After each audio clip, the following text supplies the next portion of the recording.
శ్రీ గురుపరబ్రహ్మణే నమః. ప్రేక్షక మహాశైలకు శుభాశిస్సులు. జన్మరాశి మిథునంగా కలిగినటువంటి వారికి ఏ వృత్తి, వ్యాపారాలు, ఉద్యోగపరమైనటువంటి అంశాలు, అలాగే ఏ రాశుల వారిని వ్యాపారంలో కానివ్వండి, జీవితంలో కానివ్వండి భాగస్వాములుగా మీరు చేర్చుకోవాలనుకుంటే ఏవి అనుకూలంగా ఉంటాయి అనే అంశాల మీద మనం ఈరోజు చర్చించుకుందాం. ఇక్కడ మనం జాతక చక్రాన్ని పరిశీలించేటప్పుడు ముందుగా చెప్పడం జరిగింది. జాతకంలో ప్రధానమైనటువంటి అంశాలుగా చోటు చేసుకునేవి మనకు హోరాధిపతిగా మనకు లగ్నము, దినాధిపతిగా చంద్రుడు, మాసాధిపతిగా రవి ఉండేటువంటి స్థానాలు విశేషమైనటువంటివిగా మనం చెప్పుకుంటాం. ఇందులో వీరి జాతకంలో మనం ఇక్కడ చెప్పేటువంటివన్నీ కూడా అన్నీ కూడా అంటే ఈ నవగ్రహాలు కూడా ఉపయోగమైనటువంటి స్థానాల్లో ఉండేటువంటి వాళ్ళకైతే గనక అంటే అందరూ కూడా శుభస్థానాల్లో ఉన్నప్పుడు నీచ అలాగే మరి ఉచ్చస్థితిలో ఉండడం కానివ్వండి, స్తంభనలో ఉండడం కానీ లేనటువంటి వాళ్లకు మేము ఈ వివరాలను మీకు అందిస్తున్నాం. ప్రధానంగా తీసుకున్నట్లయితే ఈ యొక్క మిథున రాశి వారికి ఇతరులతో ఎక్కువగా కలివిడిగా మాట్లాడేటువంటి వీరి యొక్క వ్యక్తిత్వము, ఇతరులను ఆకర్షణగా మాట్లాడుతూ వారిని చాలా తొందరగా దగ్గర అయిపోతుంటారు. మిథున రాశి వాళ్ళని, మిథున లగ్నం వాళ్ళని, రవి మిథునంలో ఉండేటువంటి వాళ్ళని కనుక మనం తీసుకుంటే జెమినిగా ఇంగ్లీష్లో మనం చెప్పుకున్నట్లయితే వాళ్ళందరూ కూడా ఇతరులతో తొందరగా కలిసిపోయే వ్యక్తిత్వం ఉంటుంది వెంటనే. కానీ వీరి జాతకంలో కొంతమంది మాత్రం ఇతరులను స్లేవ్స్గా వాడుకునేటువంటి తెలివితేటలు ఉంటాయి. బాగా స్నేహం చేసినట్టే ఉంటారు కానీ బాగా ఇతరులను తమ అవసరాలకు వాడుకునేటువంటి వ్యక్తిత్వం కూడా బలంగా ఉంటుంది. ఇక్కడ మనం చూసినట్లయితే వీరి అధిపతి అయినటువంటి వాడు బుధుడు. జాతక చక్రానికి బుధుడు ఎప్పుడైతే అధిపతి అవుతాడో వాళ్ళలో చక్కటి మాట, సంస్కారం, మాట్లాడే విధానం చాలా బాగుంటుంది. వారికి ప్రేమ సంబంధమైనటువంటి కలాపం, ఇతరులతో తొందరగా మింగిల్డ్ అయిపోతూ ఉంటారు వెంటనే. అది ఎంత తమకంటే వయసు పెద్దవాళ్ళు కావచ్చు, చిన్నవాళ్ళు కావచ్చు, ఆడవాళ్ళు కావచ్చు, మగవాళ్ళు కావచ్చు, ఎవరితో అయినా వెంటనే కలిసిపోయేటువంటి గొప్ప వ్యక్తిత్వం ఉంటుంది. కనుక ఇలాంటి వాళ్ళు ఏదైనా సేల్స్ రిలేటెడ్ ప్రోగ్రామ్స్లో కానీ మంచి ప్రాజెక్ట్స్లలో వీళ్ళు బాగా రాణిస్తారు. ఇతరులను కన్విన్స్ చేయడంలో వీళ్ళకు ఉండేటువంటి కెపాసిటీ కూడా ఎక్కువ అని చెప్పుకోవచ్చు. కానీ ఇది బాగా గుర్తుపెట్టుకోండి, జాతక చక్రంలో ఇదే బుధుడు గనక మీనంలో నీచబడి ఉంటే మనం అక్కడి సంబంధం చెప్పడానికి అవకాశం లేదు.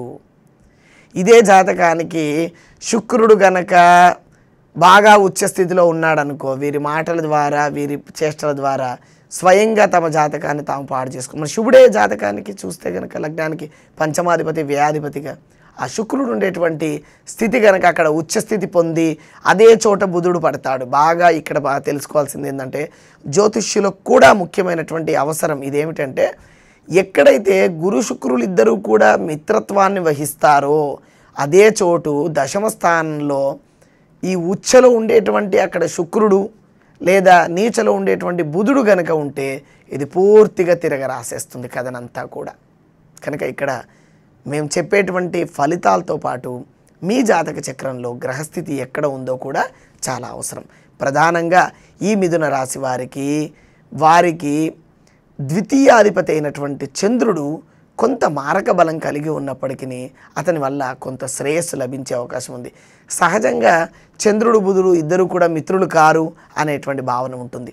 చంద్రుడు బుధుడికి సహజంగా మంచే చేస్తాడు. ఎందుకంటే చంద్రుడు తండ్రి వరసట బుధుడికి, అందువల్ల తనకు ప్రేమ ఉంటుంది. బుధుడికి ఉండకపోవచ్చు కానీ చంద్రుడికి మాత్రం చాలా ప్రేమ ఉంటుంది. అదే కనుక మనము ఈ యొక్క కన్యా లగ్నానికి తీసుకున్నట్లయితే చంద్రుడు మరి అక్కడ చెడు చేసే అవకాశం ఉంది. మనం ఆ రాశి వివరాలు ఆ రాశిలో వచ్చినప్పుడు, ఎందుకంటే 12 రాశులకు సంబంధించిన వివరాలు ఉన్నాయి కనుక ఇందులో మన మిథునానికి సంబంధించిన వివరాలను తీసుకున్నట్లయితే వీరికి కర్కాటకం కొంత ఉపయోగపడుతుంది. అలాగే కన్యా రాశి వాళ్లకు, తులారాశి వారిని, అలాగే మకర కుంభాలకు సంబంధించి ఈ యొక్క వృషభ రాశికి సంబంధించి వీళ్ళందరూ కూడా భాగస్వాములుగా, మీ జీవిత భాగస్వామిగా కానివ్వండి, మీరు చేసేటువంటి వ్యాపారాల్లో వారితో అనుకూలమైనటువంటి దాంట్లో పొందుతారు. ఎప్పుడైనా సరే ఈ 6 రాసులటువంటి వాళ్ళు అంటే మీ జన్మరాశి అయినటువంటి బుధుడు కానివ్వండి, ఆ బుధుడికి ఉండేటువంటి రాశులు ఏమిటి అంటే ఇక్కడ మనకు మిథునము, కన్య. శుక్రుడికి ఉండేటువంటి రాశులు మనం తీసుకున్నట్లయితే ఒకటి వృషభము, ఇంకొకటి వచ్చేసి ఈ యొక్క తుల. అలాగే శనికి సంబంధించినటువంటివి ఈ యొక్క మకరము, కుంభం. అలాగే ద్వితీయాధిపతిగా ఈ యొక్క కర్కాటకానికి చంద్రుడు కూడా ఉపయోగపడతాడు. వీరిని మీ జన్మరాశి వారిగా తీసుకోండి. వారి ద్వారా మీరు లబ్ధి కలిగేటువంటి అవకాశాలు ఎక్కువగా ఉంటాయి. ఈ జాతకాన్ని ఏదైనా సరే మేము చెప్పే వివరాలు తీసుకునేటువంటి వాళ్ళు వీళ్ళందరికీ కూడా ముందే చెప్పాం, వీళ్ళందరూ కూడా మాట పట్టుదల బాగా తెలివితేటలు కలిగినటువంటి వాళ్ళు. వీళ్ళకి వ్యాపారం అనుకూలంగా ఉంటుంది. శారీరక శ్రమ కంటే కూడా వీరు మాటల ద్వారా తమ పనులు చేష్టలను బాగా చక్కబెట్టుకునేటువంటి తెలివితేటలు ఉంటాయి. కానీ జాతకంలో శని గనక నీచలో పడి ఉన్నట్లయితే, శుక్రుడు కూడా నీచలో పడి ఉన్నట్లయితే, బుధుడు కూడా నీచలో ఉంటే వ్యాపారం అస్సలు కలిసి రాదు. వ్యాపారానికి చేసేటువంటి లక్షణాలు బయట కనపడుతున్నట్టుగా ఉంటారు, బ్రహ్మాండమైనటువంటి నష్టాల పాలవుతారు. ఇలాంటి వారికి జాతక చక్రాల్ని పరిశీలించడం అనేటువంటిది, తద్వారా మీ వృత్తి బాగుంటుందా, వృత్తిపరంగా చేసేటువంటి దాంట్లో వ్యాపారము ఉద్యోగము ఏది అనుకూలమైంది అనేటువంటిది కూడా మనకు ప్రధానమైనటువంటి అంశంగా ఉంటుంది. ప్రతి ఒక్కరు కూడా తమ జాతక చక్రాన్ని మీరు స్వయం నిర్ణయాలతో ఒకవేళ జాతక చక్రాన్ని మీరు పరిశీలించుకోగలిగితే పర్వాలేదు. లేదు అంటే కనుక చాలా కీన్గా ఉండేటువంటిది, చాలా అంటే ఒక జాతక చక్రంలో ఉండే ఒక రాశి బలాన్ని 30 డిగ్రీలను 27 భాగాలుగా విడదీసి చేసేటువంటిది. మేము ప్రాచీన జ్యోతిషాస్త్ర సిద్ధాంతాన్ని ప్రతిపాదన ద్వారా మా పెద్దలు, మా పూర్వీకులు, మా తాతలు ముత్తాతల నుంచి వస్తున్నట్టు అనువంశికంగా మేము చేసినటువంటి క్రియ ద్వారా 270 భాగాలుగా చేస్తూ మేము ఆ యొక్క రాశిని ప్రతి 27 భాగాలుగానే మీ రాశిని మేము విడదీస్తూ చేసినటువంటిదిగా ఉంటుంది. మేము యోగ సాధన ద్వారా చేసినటువంటి దాంట్లో మూలాధారాది స్వాదిష్టాన మణిపూర గణాత విశుద్ధ ఆగ్నేయ సహస్రార చక్రాల వరకు ఉండేటువంటి దాంట్లో రోజులో జరిగేటువంటి 21,600 జపాన్ని ఏ విధంగా అనుష్ఠించుకోవడం ద్వారా మన బుద్ధి కుశలత పెరుగుతుంది, తొందరపాటుతనం తగ్గుతుంది అనేటువంటి విషయాన్ని కూడా మేము చక్కగా మా సద్గురువుల ద్వారా మేము పొందడం జరిగింది. కనుక మమ్మల్ని నేరుగా సంప్రదించినటువంటి వారికి మీకు అనేక రకాలైనటువంటి యుక్తుల ద్వారా మీ యొక్క సమస్యలను సాల్వ్ చేసేటువంటి అవకాశం ఉంటుంది.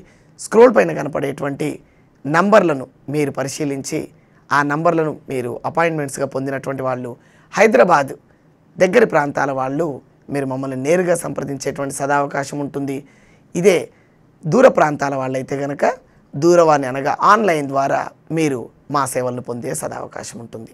కనుక అందరూ కూడా మిథున రాశి వారు వ్యాపారంలోన, ఉద్యోగంలోన, వ్యవహారంలోన మీరు ఏ విధంగా రాణింపును పొందాలి అనేటువంటి విషయాన్ని మీరు కనుక తీసుకున్నట్లయితే వారిని జ్యోతిష్యుల ద్వారా సరైనటువంటి నిర్ణయం తీసుకునేటువంటి వాళ్ళు చక్కటి జీవితాన్ని అనుభవిస్తూ మంచి ఉన్నతమైనటువంటి శిఖరాల్ని అధిరోహిస్తారు. స్వస్తి.